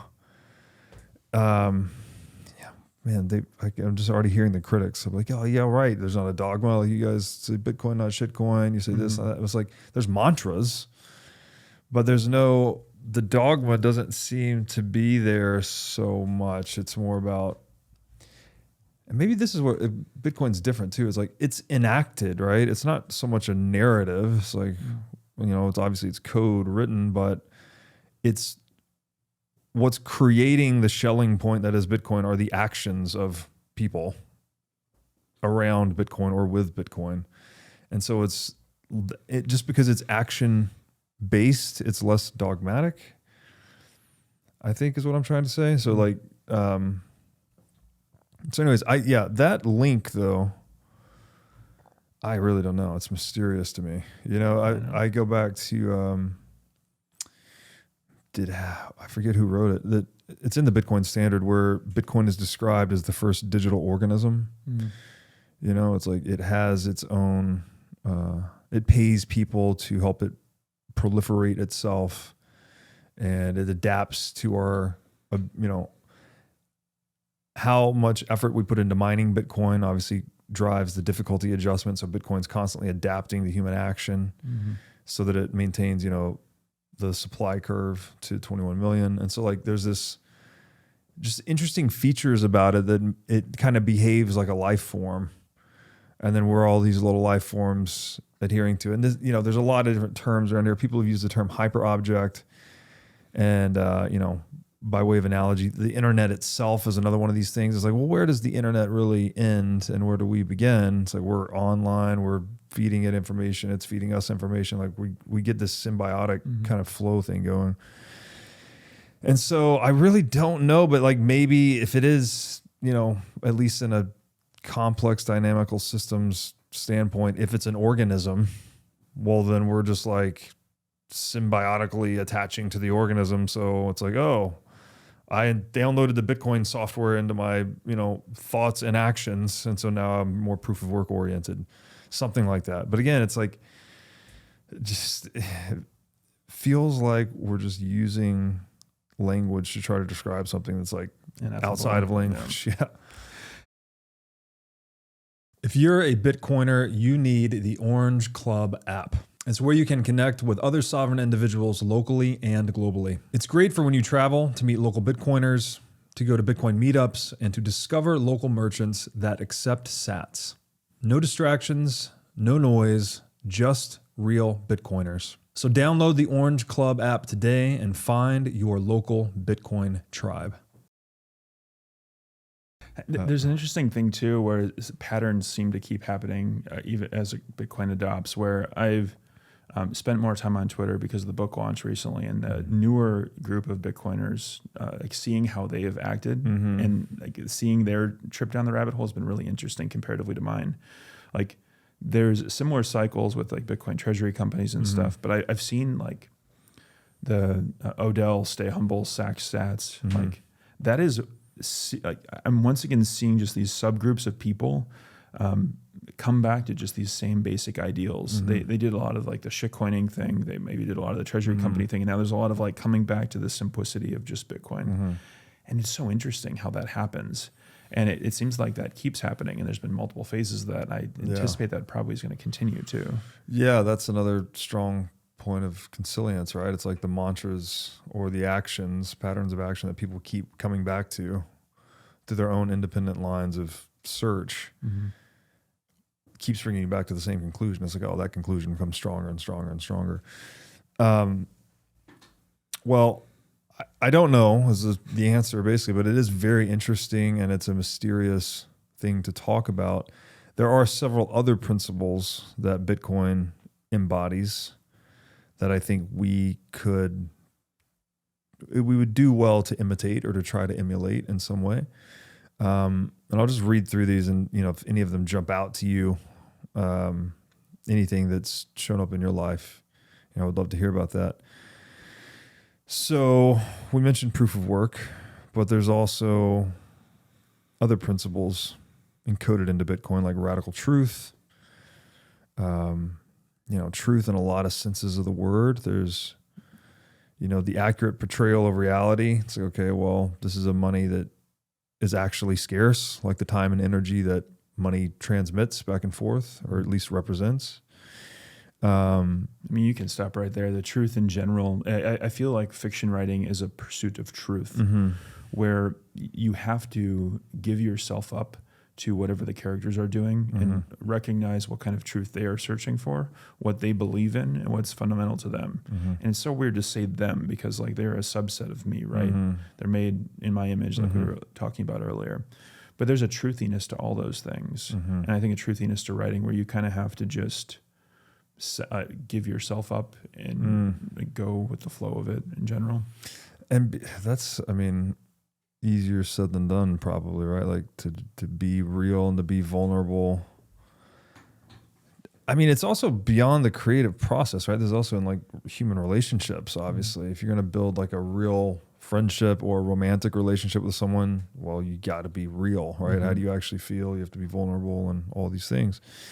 There's the other older sense of the truth. I think it's Heidegger. He talks about aletheia, which is like, translates to something like unconcealed or disclosure, unconcealedness. And I think Bitcoin being open source software is almost like an archetype of that, right? Like it's completely unconcealed. That's why there's no bullshit in it. There's no lies. There's no distortion. It's open source software, right? It can only do exactly what it says it will do, which is another one of these principles in a way that's very related to radical truth, is radical integrity. So humans doing what we say we will do, again, is pretty instrumental in all human activities. Right, so we can signal to one another what we actually intend. And the integrity of our words and our deeds becomes a very desirable virtue for people to have. And Bitcoin, again, kind of like perfects this in a way. It's like, oh, you could never be as integral as Bitcoin, but you should aspire to be. There's radical transparency. That one's maybe a little more contentious because like maybe you're not supposed to share everything with the world all the time, but it does seem like transparency tends to be better than opacity for most systems. Radical responsibility, like if you don't take key control and custody very seriously with Bitcoin, well, then you are not going to be a Bitcoiner for long, right? You're going to get rugged or wiped out or robbed or whatever the thing is. There's also radical consistency that like Bitcoin, again, is just TikTok next block. I mean, that one definitely resonates with me too, just with the how that applies to pretty much all of the pursuits that I've participated in, where the act of putting yourself there day after day after day after day, like Bitcoin's just chipping away block after block. It just keeps happening. If you go out in the mempool right now, you'll see that happening. Like, I think emulating that in your own life, like that's where some of the better ideas and things that I've created have come from. It's not in the peak fee days to make the analogy with the mempool that it's most important. It's just like it exists all the time over the long term. Like it's in the consistency that I think beautiful things are created and made. Yes. It's not when you are always most enthusiastic to do that thing. Yeah. It's in the troughs where you're kind of bored with something or less interested in a thing that it's most important to stay consistent. That totally lands for me. In physical fitness, I've noticed many times throughout my life, the days that I really don't want to work out, and you're just like actually forcing yourself to go, are the best workouts you've ever had. Like, when you need it the most. It reminds me too of that saying that, everyone should meditate 30 minutes a day. Unless they don't have enough time, then they should meditate 60 minutes a day. Yeah. And it's like, to be, which again ties back to integrity, like to stay consistent to whatever your mission or your word is.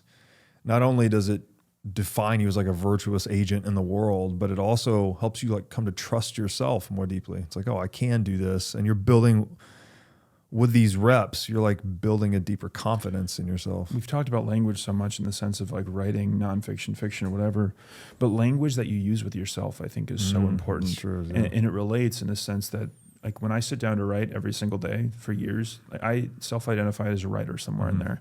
I don't know when it was. I don't have a specific day, but at some point in time, through continual, consistent action, you become the thing. Yes. And that is so critical to getting good at anything, getting better at any domain. And I think that's yet another truthful principle of life. Yeah, that's a beautiful way to put it, actually, because I think the only way you become a thing is that constant, continual, like consistent, dedicated action. There's also like, I'm not an inherently very confident person, but through like, I can sit in front of you and say that's like one of the best fiction books you'll ever read. And it's only because of work. It's like consistent action is the only way I could say that. Like I could sit here and I could bullshit you, but it just like would not have the same connotation if I had not put that work behind it. It's similar with like any domain. Like I keep referring to jujitsu, where it's like I've trained this many hours, so I have such a deep level of confidence in my ability to do this thing. You know? No, that lands for me too. It's just, again, that even the words confide and confidence, they're closely related. Like confide is to, be able to trust someone, leave a secret with them, something like that. But you need to be able to confide in yourself. Like, I'm going to do this thing. And then you see yourself show up, even the days you don't feel good, the days, whatever, like you just keep showing up. And then that confiding in yourself across time helps you build confidence in the products, basically. You are that person now. Yeah. You have that self-proof that you've done Yes. that. Because like there will be days where there are like negative things that happen. So being able to draw from the past action Yes. that you took, like I am that thing, I did that thing, I can do it once more. Yes. A couple of other these principles. Self-sovereignty, just Bitcoin it's like a self-sovereign network, right? It just doesn't matter what laws are passed. It doesn't matter what opinions people have. Like it just keeps TikTok next block incorruptible. And there's something about that for us too. It's like, of course we're social creatures and we need to be responsive to other people and feedback and all this, but you also need to like stay on mission. Like once you've decided, hey, these are my values, these are my principles, this is what I'm doing. It's like you need to stay on that no matter what feedback you're getting in a way. So it's like the disagreeability factors may be closely related to that. The power of compound growth. I mean, this is just, Well, yeah, to keep analogizing writing, like if you sit down and write a page, it's worthless. No one gives a shit. Yeah. If you do that every single day for years, it becomes something bigger than its singular thing. Like compound growth exists in finance and all those things that exist in Bitcoin, in value creation and how that saves over time. But it exists in all things too. Yes. Like I'm sure you felt that way with exercise and lifting, where it's like, oh yeah. It's not just the singular time that you get the benefit. It's like every single subsequent time you do it, you get more disproportional benefits for doing so. And like there's just so many of these things that there's pattern recognition in Bitcoin that kind of like, all right, proof of work, consistency. Like you see it, but for me, it's not like Bitcoin just taught me this one thing. It's like it reinforced that pattern. Yes. Like I saw this pattern existed before, Right. but now I have a network that I care so much about that reinforces how powerful that pattern is for me. Yes. And I think there's something about that mechanic is maybe what makes us all come to the same opinions about things, but it's just interesting. Yeah, that's a good way to look at it, actually.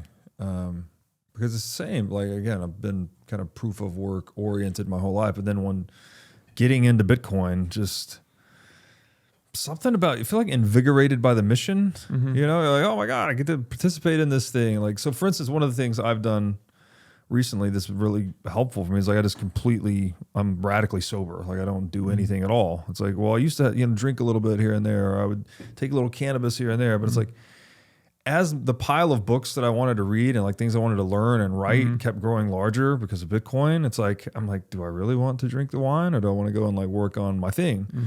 And so it just gradually like shifted towards this more productive personality or way of being, I guess. And I don't really know. I don't know. It's just interesting how Bitcoin does that. This one might be a little more obvious. The virtue of patience. Like obviously you have to have patience as a holder. Bitcoin lowers your time preference because it lets you think about the future in a way that you couldn't think about without it, in terms of actually being able to transmit your purchasing power into the future without having it debased. And it reminds me of volatility too, because volatility can exist in the price in the short term or whatever, right? I think that there is a kind of hardening that happens. We talked about this very briefly about like price going down. That's when your strongest conviction is built, right? I think there is something inherently good about having to stomach that volatility. It breeds conviction. Yeah. And that's true in the short term. But I also think that if you spend a lot of time dealing with that volatility and dealing with the thing that you love being tested, you gain more emotional resilience, physical resilience.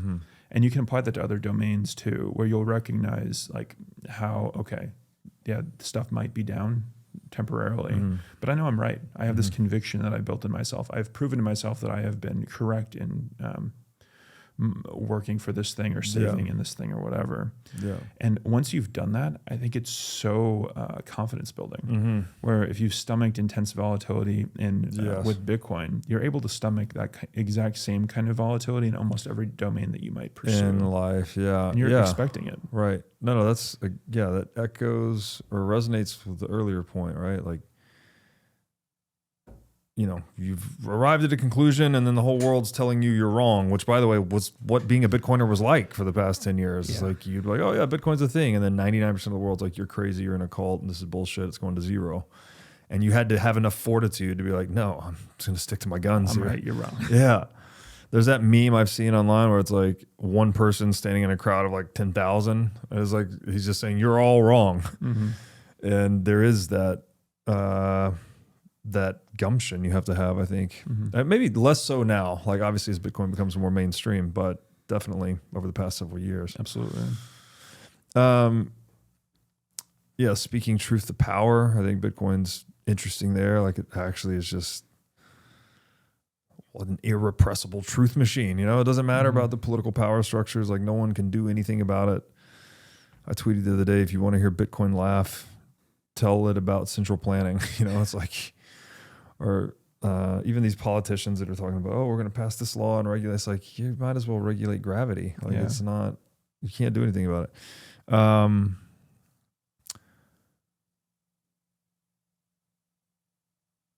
The virtue of humility, which I think we've already touched on, but like, just knowing what you can't know or don't know, right? Which is also really close to wisdom. And then, man, I feel like the older I get and the more I get into the Bitcoin rabbit hole, it's just like, you really, and it takes you back to this whole human element, intuitive side of things. Cause like, I just don't think we can know nearly as much as we think we can know. No, absolutely not. And that sounds a little bit paradoxical. So I'm like, well, how do you know that? It's like, well, I don't know. It's like, it's the more facets I come to see about reality and the fabric of reality, the more I realize like, oh, I don't know shit. Like my horizon of like certainty just keeps shrinking and shrinking and shrinking and shrinking.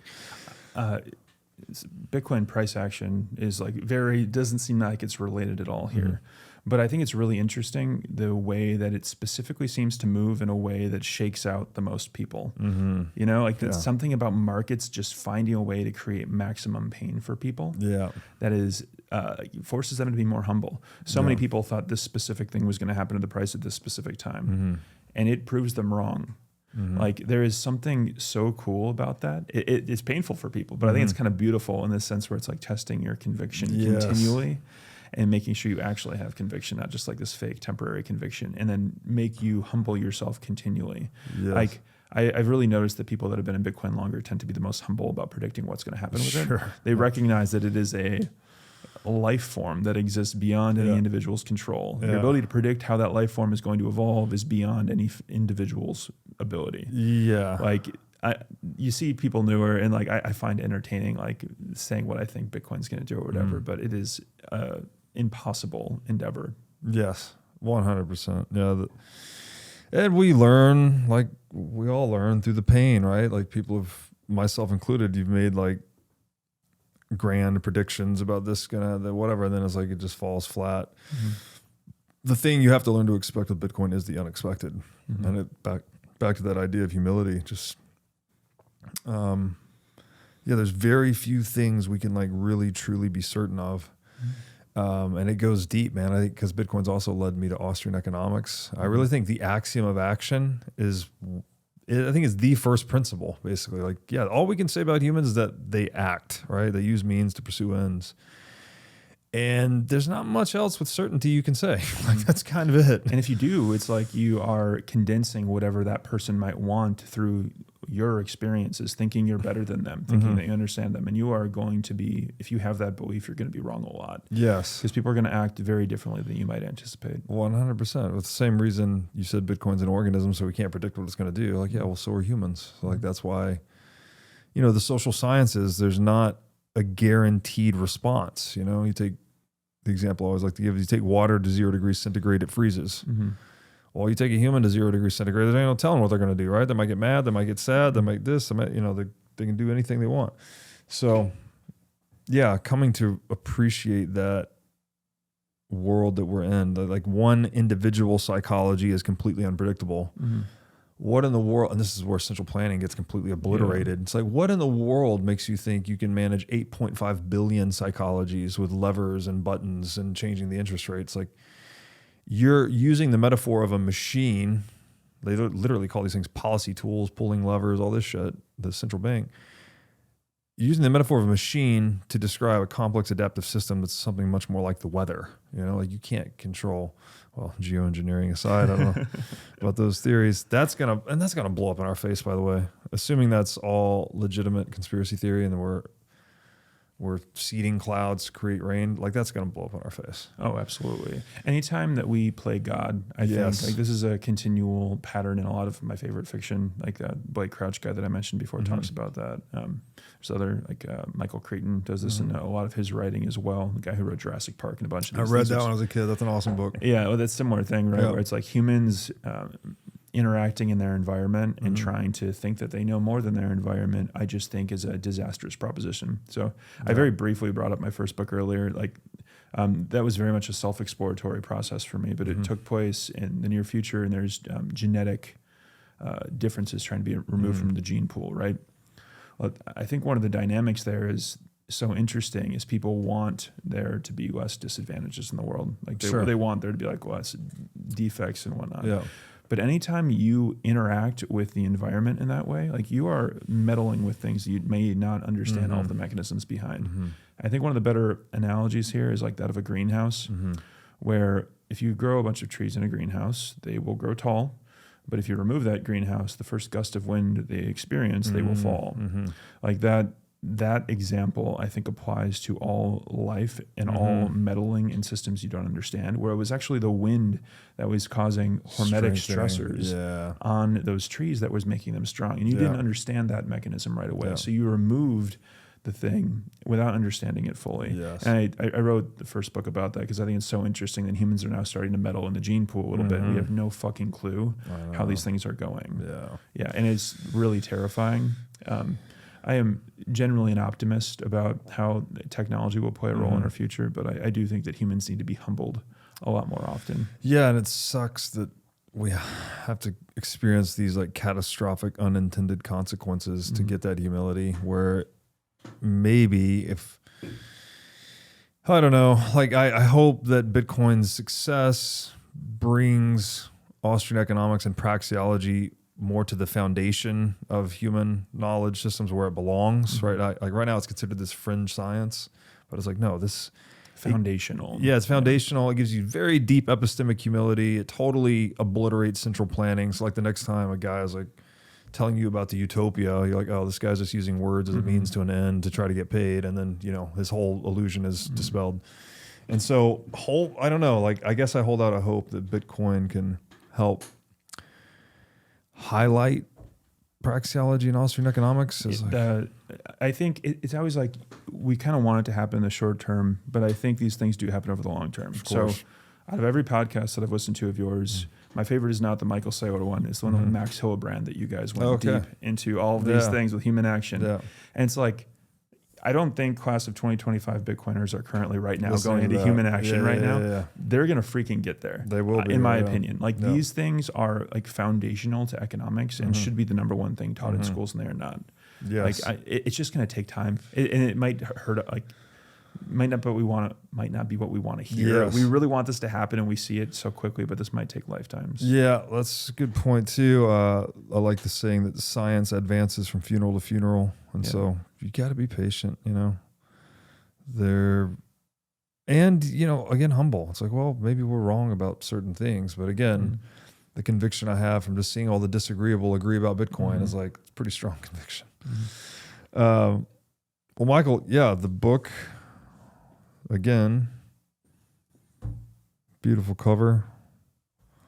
And it's Blood of the Bourgeoisie, right? Bourgeoisie. People say it a variety of different ways, and they're all right. Bourgeoisie, okay. I've read the word a million times, but I don't think I've said it. It's a very loaded one. Yeah. Where I appreciate, first of all, thank you for coming. This is an awesome conversation. I will read the book. Been looking for Bitcoin to have its Hollywood moment, so I'm hoping could this be turned into a movie? Oh, absolutely. Yeah. Okay. I'm more about story architecture than like has to be a novel. So it was definitely designed to just be the best story possible in whatever format it was written in. Okay. And then if it were to become a movie, a screenwriter takes this and reinterprets it for the screen. Is that how that works? Yeah, exactly. Okay. Interesting. Well, I hope that happens. Yeah, thank you very much. I hope this is the one. Where can people find you on the internet? The best way right now is probably just on X/Twitter, whatever you call it these days. Sully Michaelvin, so like Michael Sullivan, but kind of inverted. The book is just available on Amazon. You can check it out there. And it's also on my Twitter bio too, if you want to find that. And there's a little bit more information about the book and some other things on there too. Sweet. Thank you so much for doing this. Thank you so much for having me. We lock our doors, we encrypt our hard drives, and we use strong passwords. But most people leave one thing wide open: their phone line. SIM swap attacks are one of the fastest growing methods of digital theft. In minutes, a hacker can clone your accounts, reset your passwords, and drain your life. Unfortunately, this is not science fiction. It happens every single day. Efani is the only mobile service protection designed exclusively to protect you from SIM swap attacks. Efani offers military-grade encryption on their product and offers up to $5 million of SIM swap insurance. And to date, there have been exactly 0 SIM swaps on any of Efani's over 50,000 protected accounts. So you don't need to live in fear, you just need to protect your weakest link. Go to efani.com/breedlove to secure your phone line today. Again, that's Efani, EFANI.com/breedlove. For the past 25 years, I've been reading roughly one book per week. Almost entirely difficult nonfiction books, the kind that really shift your thinking. Books on physics, money, power, psychology, spirituality, and philosophy. The real stuff. But I get it. Most people don't have time to read 50 books per year. So I hand-selected my favorite nonfiction books and distilled each one of them into a course that you can take in 50 to 100 times faster than it would take you to read the entire book. Each course gives you the key insights, mental models, and frameworks that matter. We launched with 15 book courses, and we are building toward a library of 100 by the end of year 1. So if you are a seeker of truth, wisdom, and personal growth, then my book course is for you. To sign up, go to course.breedlove.io. Again, that's course.breedlove.io. Thanks for watching. If you enjoyed this episode, click here to find more just like it, and here to find our most recent episode. Also, make sure to like this video to help shine light on the corruption of money. And be sure to subscribe to this channel to stay connected.